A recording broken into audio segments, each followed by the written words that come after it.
Good morning. Welcome to the Intimacy of Race, presenting Coffee and Conversations. I'm here with my special guest, Tina Medina.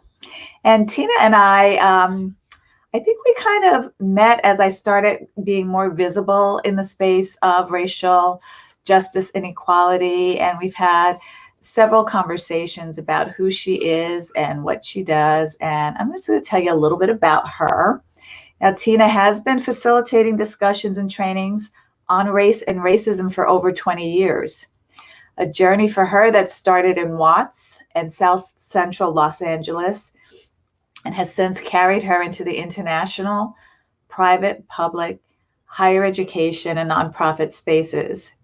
She has over 12 years experience teaching in the classroom, and she graduated with a master's in peace and justice studies from the University of San Diego's Kroc School and became a licensed trainer with the International Institute of Restorative Practices. And she also spent 3 years designing and implementing positive and youth development program for the Kroc Institute for Peace and Justice. I would love to hear more about that, Tina, but welcome. So happy to have you. So what is this like Ray Kroc's Institute or well, Joan B. Kroc. Oh, wow. Yeah, she's the one who gave all the money away. You know, it's funny. I caught my husband watching The Founder 2 nights ago, and I'd seen it on an airline, and I was like, "Oh my God, I love this movie!" And I sat down and kind of watched the last half of it. And when they were rolling the credits at the end, they said, "You know, she's the one that really gave away all the money after his death," which is that's awesome. Yeah, I mean that's what the saying is, right? Like he's the one who made the millions, and she's the one who gave it all away. And I mean, as you know, somebody who graduated from the Kroc School of Peace Studies and then ended up working at the Kroc Institute for Peace and Justice, like I definitely, we talked about her legacy a lot, you know. Oh, is she still alive, or has she passed? You know, I think she recently passed. Mm-hmm. But yeah. No, that's such an interesting story because, you know, with my background in real estate investing, we often refer to McDonald's with being more of a real estate franchise, right? Fast food institute, and you know the money is in the land. So let me ask you this: as someone who's been in this work for a while, which is quite impressive, as a white woman, has anything changed, or is anything different with what has been awakened in you from the time you started in this line of work till today? So much. And really, like I have been reflecting a lot on my own life's journey, you know, and I'm starting to write a book around like tracing race through my life, you know, and I can point back to the very beginnings, you know, and I can see just this trajectory of going through like the white guilt, the white shame, the white privilege, the white fragility, you know, going through, I can point to exact moments in my life where each of those phases, I had sort of traveled through each of those phases. And, you know, with this recent uprising, like, again, yet another phase, like my biggest awakening now has really been around, you know, I've been facilitating these kinds of conversations for like more than half of my life. And so now what really has come through for me at this moment in time has really been around, if I'm not willing and able to have the really tough conversations in the most uncomfortable situations, which for me is with my family, then should I really even be having the conversations anywhere with anybody? And so that for me has been like my biggest awakening, but also my biggest struggle. I mean, you know, when you talk about being on opposite sides of the spectrum with people that you love, like I couldn't be more miles apart from my family. Mm-hmm. And in the past, over the years, like anytime race came up in a conversation, it turned explosive, and so we're at this point now where it's like, okay, like we need to move past that, and so instead of avoiding the conversation because we all knew it would always end up explosive, like we really get to sit down and work through this. And we have had some explosive moments since June, over the last 3, 4, 5 months. But we talk a lot now. There's so much emphasis on listening, and the listening goes multiple ways. For me to understand my mom's generation, it's about listening to their stories too. Like, why are these beliefs so held on to, like so close to their hearts, and I've had a chance to just kind of listen to some of the stories about their own upbringing that made these things okay, and so it's been a really interesting and painful but powerful and necessary process. Well, I just want to acknowledge and applaud you for having the strength and courage to go there, because it is hard. And, part of the work that I do with my clients is that first layer, whether I'm working with clients in their strengthening their ally leadership, or whether I'm working with my high performance clients, which really is a both and, there's not much difference in that. But the foundation that we lay is to recognize how your early life experiences has shaped your habits, patterns, beliefs, and behaviors, and the ways that shows up in your adult relationships, and the traits that are manifested in you that actually are huge blocks and barriers to your personal growth and development, and how you can just really become aware when they show up and be able to ask yourself the tough questions so that you can transform to something that fosters growth and connection and intimacy in every area of your life. So one of the things that I really want to ask you is, how did you, as a white woman that obviously is having some challenges in her family around even the conversations around race and racism, get into the line of work anyway? Like, what was the catalyst for you back then? Yeah, when I was in college, and I should caveat that with, like, I went through a lot of colleges. So I landed on the college that I graduated from. I was going to Loyola Marymount University, which, if you know, is like on the west coast, south end of Los Angeles. And it was a small private Jesuit school who very, heavily based in service. And we talked a lot about racial justice and social justice. I mean, it was a big piece of the campus culture. And I had been exposed and sort of included in these opportunities to start working in South Central. And one of my best friends was involved in this program called STAR, which is Students Talk About Race. And it was, are you familiar with that, Eva? No, but I love the acronym.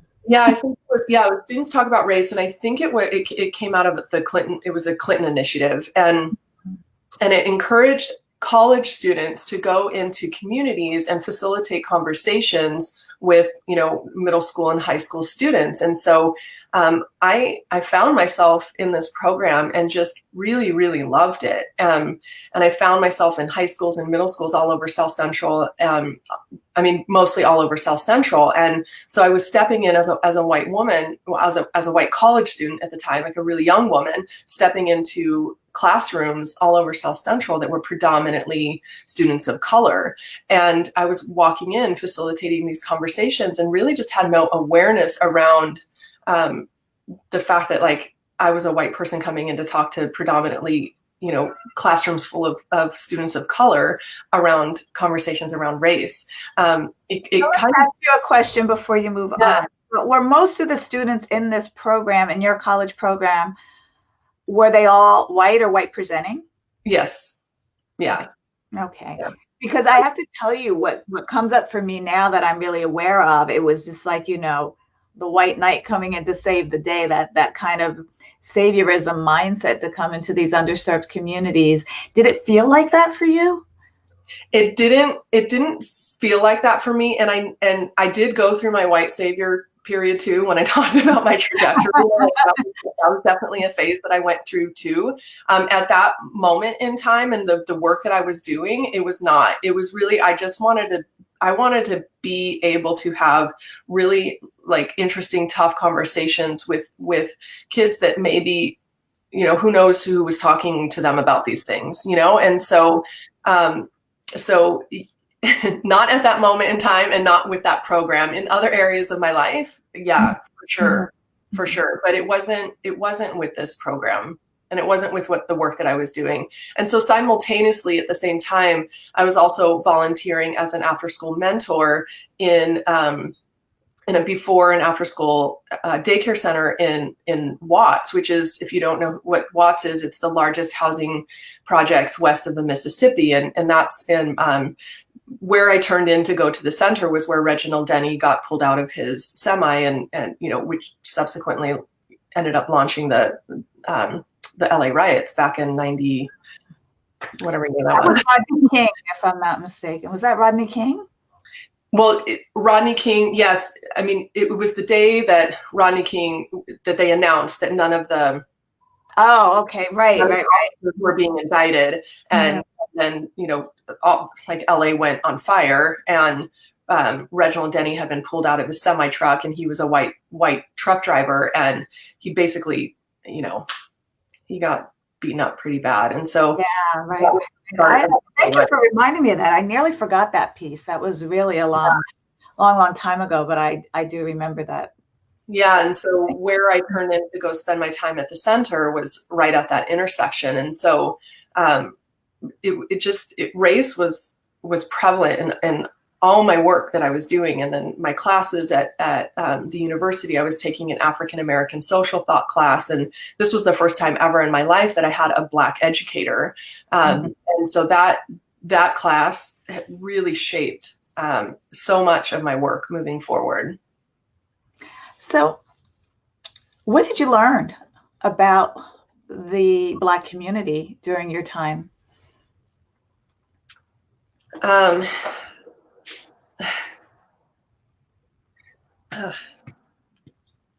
Like resiliency. And I will never forget, like, the educator whose classroom I was assigned to when I was working at Watts, when I was working at the Sage Center. And he was just this, he was the man who made me want to become an educator, This big, beautiful Black man. And you look at him and you would be scared because he's just a giant man, but when he was in his room with his kids, and all of these kids who live in the projects, and so, like, to outside society, these are the at-risk kids who are never going to make it, and whatever labels they've ever been, that have ever been placed on them. But inside of this room, it was this sanctuary.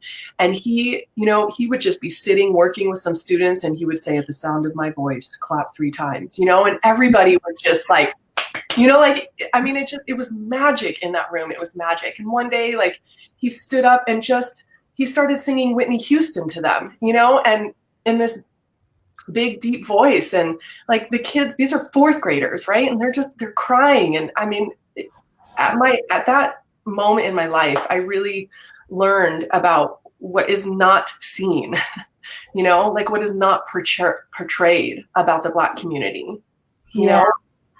And, and what is perceived, you would see a large Black man walking down the street and immediately be in fear, because how the system has taught us that, Black people are scary. Black people are going to do you harm. Black people can't be trusted, especially as a white woman.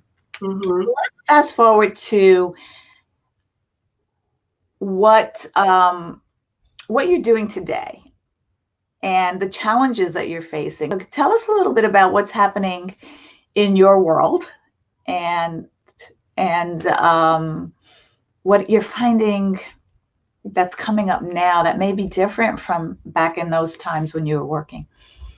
Yeah, I mean, a couple things. Like, first and foremost, like people are talking, which Mm-hmm. always been very difficult to get people to talk in the past, right? So like conversations are happening. Conversations around race are pretty common table dinner conversations now, or conversations with friends. Like we are using words like anti-racism. We're talking about race. We're asking questions around what's the difference between, Black and African American. Like these were not questions that were just open and free before. And so like that's amazing to me. Mm-hmm. That has probably been one of the biggest changes that I've seen, is that we can actually bring this topic up, and it's not like, why are you talking about that? Like it's in all of our faces. So Oh, we know yeah. why we're talking about it, Yeah. Yeah. So that's something that I'm really happy to see. Um, I still think, we're dealing with multiple pandemics right now, like parallel pandemics. And my biggest fears around school reopening was that there's so much that administrators and teachers and everybody working within an education system, there's so many pieces that have to be put in place in order for schools to open, whether it's virtually or whatever, in person, for everybody to be safe. And the fact that became such it overshadowed this other pandemic that we're going through around race and anti-racism, and what it means to be an anti-racist educator, and having these conversations, because education is in itself is an extremely racist structure, and it's not set up for our students of color to be successful. And so how, like, when we talk about school reopening, and our kids and our communities are dealing with so much trauma, and yet here we're starting school and nobody wants to have these conversations, or how many people really are having conversations about this as school is reopening. Like, we're not just dealing with COVID, we're also dealing with riots and processing this trauma, and like, where are we prioritizing this? And so at the start of the year, it's like this becomes this thing that gets put on the back burner again, right? Inclusion gets put on the back burner again. And I saw that as I was, I was hosting the training, the anti-racism for white educators training over the summer, and I was reaching out to administrators, and their excuses to me were, there's just too much going on with school reopening. We don't have time for this. Yeah, it's not a priority. It's always been kind of the leftovers is what we get if there's anything left over, and there never is. And it's funny you use the word excuses, because that's been my experience with people when I have these deep conversations about really wanting to know what action steps, what are you doing, what are you saying, how are you being a stand in your life, at home, at work, in your communities. And I hear a lot of excuses. I also hear a lot of people who are really doing things too. So I don't want you to think, I don't want to portray that it's all on one side, but it's the excuses that are hard to hear, because you have the luxury of being able to have excuses as to why not, because you've never actually been judged by the color of your skin as a whole in society. So there's no urgency. And I think that's the word I'm looking for. The urgency that we feel, not only as Black and brown people, that, we cannot let this conversation fade away, die down, become unimportant, insignificant. We'll get to it later, because the procrastination is based out of fear, and the change that needs to happen is big. It's so huge that it's scary.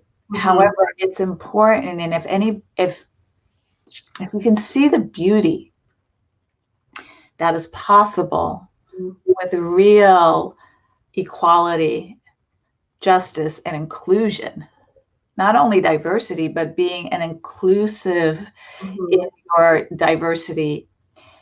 There's so much beauty that's out there, and but the fear is so strong. The fear of change, the fear of the process of change, the fear of looking inside of like how racism shows up in your life. And I think, you know, when you were talking about the stages with the shame and the guilt, it's been my experience that there's so much shame and guilt in the white community that it's become more disempowering in a way to actually take the action, because it's being personalized. It's Yeah. making you feel bad, like you're a bad person. And, you know, my intention for this group was like, no, you're not a bad person. This is how you were raised.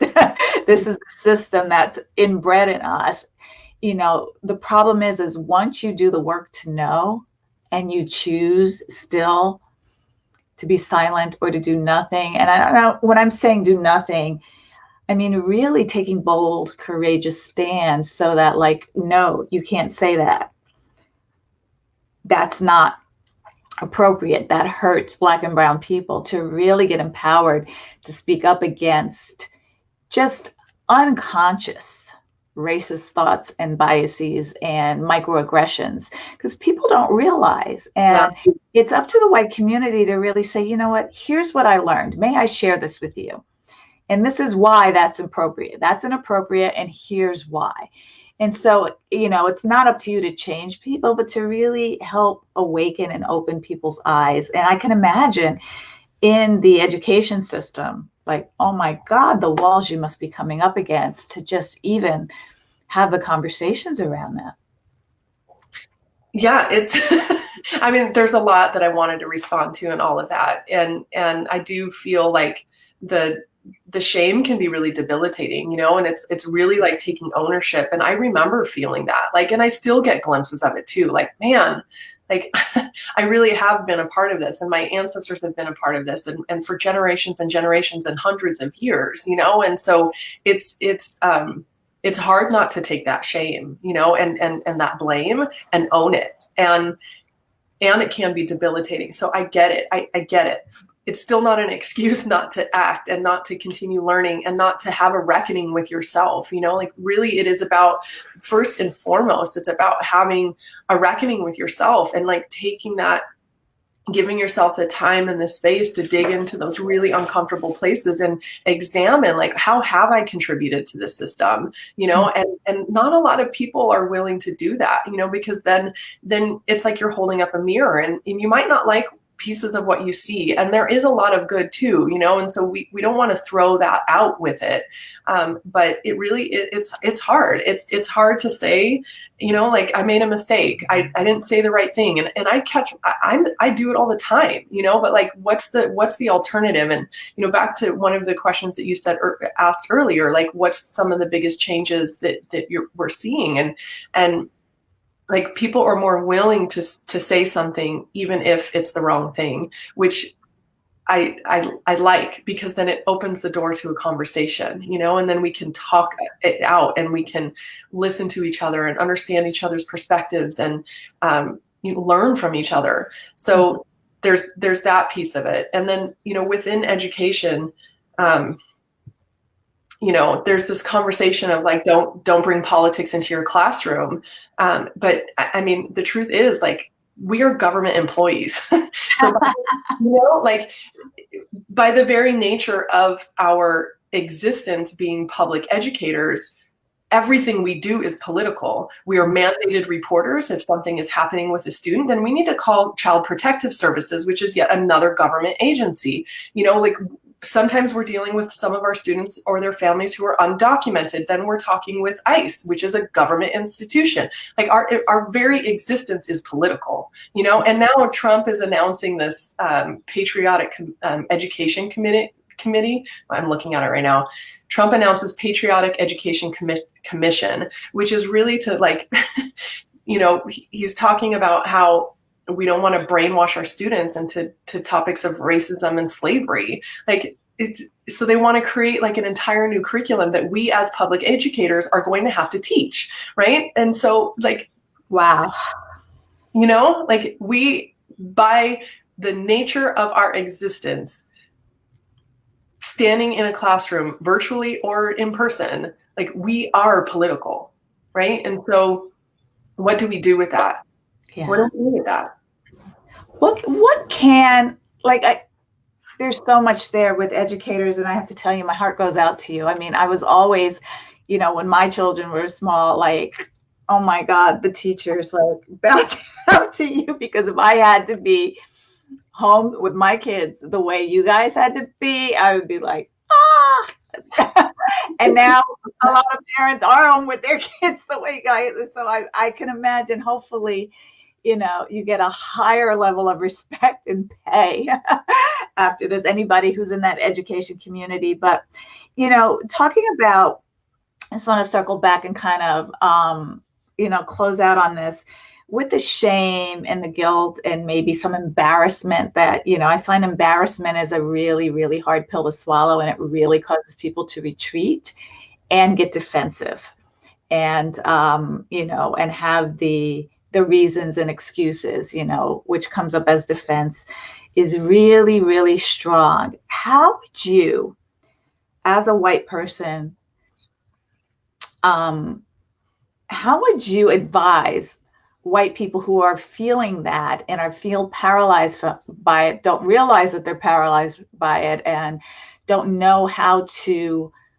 get out of the shame, guilt, and excuse game?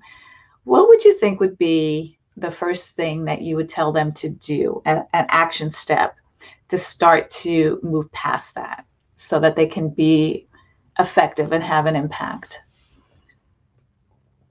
I don't know if this is an answer that anybody's going to like or looking for, but I would say, like, go into it, like go into the shame, like go into the emotion of it, stop holding back and not letting yourself feel it, like really dive into it, and dissect it. Like, what are you feeling responsible for, which is why you're having all of this shame and blame and guilt? Like, can you pinpoint to it? What is it? What do you feel shame and blame and guilt around? And really sit with that. And then ask yourself, like, are you responsible for that? And then just go from there. Like, if you are responsible for it, then own up to it. And if you're not responsible for it, but you're responsible for, being silent, right? Which is also a different level of responsibility, right? Like, silence is at this point in the game, it's criminal, and so own up to, like, what you are responsible for, and acknowledge what you aren't responsible for, and get that off your plate, and then focus on taking action on what you are responsible for, and not in a savior mentality. You are not coming in to save. Like, how can you step forward through this? Okay, so I've processed my guilt and my shame. I've felt the emotions. I've sat with it. I've dissected it. I've pulled it apart. This is what I'm responsible for. So how can I take ownership on that? And then go into that, like, transition out of this phase and go into this next phase, and start talking, like, asking questions, do your research. There's so many books, which is another thing that I've noticed that I really love. I go into Target and I look at the books, and, like, the end cap is full of books on race and racism. Like, we've never seen that before. So there's so much out there that is just right at our fingertips. And so, like, start doing the learning, like, start really understanding what you are and aren't responsible for. And then what is the best way to take action on it, and a lot of times it's just by apologizing. It's just by listening and asking for conversations and talking to other white people about it. Like, that's been the hardest thing. Like, most of my life, the conversations I've had around race and racism have not been with other white people. So, like, we get to remove the taboo around it as a topic of conversation, and we get to just start talking about it. Beautiful, beautiful. And I love that, you've got to feel it. A lot of the work that I do with my clients around the, whether it's shame or guilt or their earlier experiences and how it manifests today, is feeling and dealing. We've been trained and taught, some of us from early on in our childhood, big girls don't cry. Mm-hmm. Boys don't cry, like the stuff, feelings and emotions, and not let them out and not be free to express it. And I think that has a lot to do with a lot of what's coming up for us now, and stuff's coming up on both sides, of course, but where we want to squash it down and not feel it and not feel the emotion that comes with it. And, when I work with clients, we create a safe container to feel those emotions, let them out, know the origin of them, recognize them as they come up, and deal with it so that you can move past it. Because until you get to deal with those feelings, you will not be able to move past it. So I want to thank you so much for Sure. sharing your wisdom, your insights, and your journey that is continuing for you. So right now, if we closed out, what is a challenge that you're facing today that is different from all the other challenges you faced in your years of being in this space of work? It's kind of back to where I started, which is really having the tough conversations with my family and the people who are closest to me that are on opposite sides of the spectrum around these issues. It's like people that I love so much that are integral parts to my existence, that are the closest to me, that we just have a really hard time seeing eye to eye. And it's the biggest challenge for me that I'm facing right now. And it's the biggest challenge that I'm facing right now. Yeah. I hear you on that. And it ends up feeling frustration, fatigue, and disappointing. Mm-hmm. In a way, or some of the feelings that come up around that. And here's what I would say to anybody listening that actually can relate, which I'm sure is everybody, to that same frustration and fatigue and challenges and conversations in your close-knit home community, friends and family, is you've got to have a plan. You've got to have a plan of persuasion and a plan of influence, and not go into these conversations blindly, not going in these conversations reactively, because people are going to say and do things that are actually going to surprise you. It's going to be hurtful. It's going to be, well, like I said, really, really disappointing. And you don't want to react without actually learning how to respond responsibly, but also how to set the stage to open up safety in the conversation. So judgment gets to be left out. Compassion for where these people are coming from, like you said, with your mom.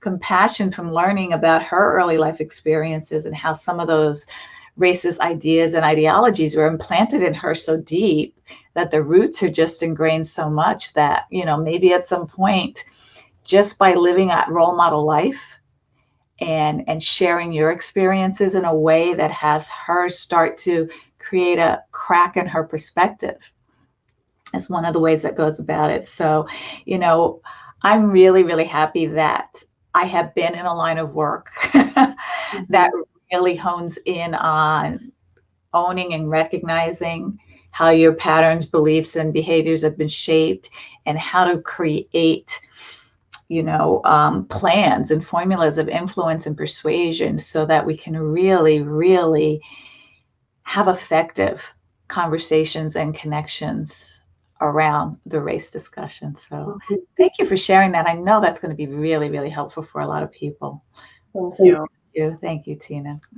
All right, guys. Next week, we'll be back, same time, same place, in the Intimacy of Race presents Coffee and Conversations. Let's have those intimate conversations about race. And we'll see you then. Bye. Thanks for having me. You're welcome.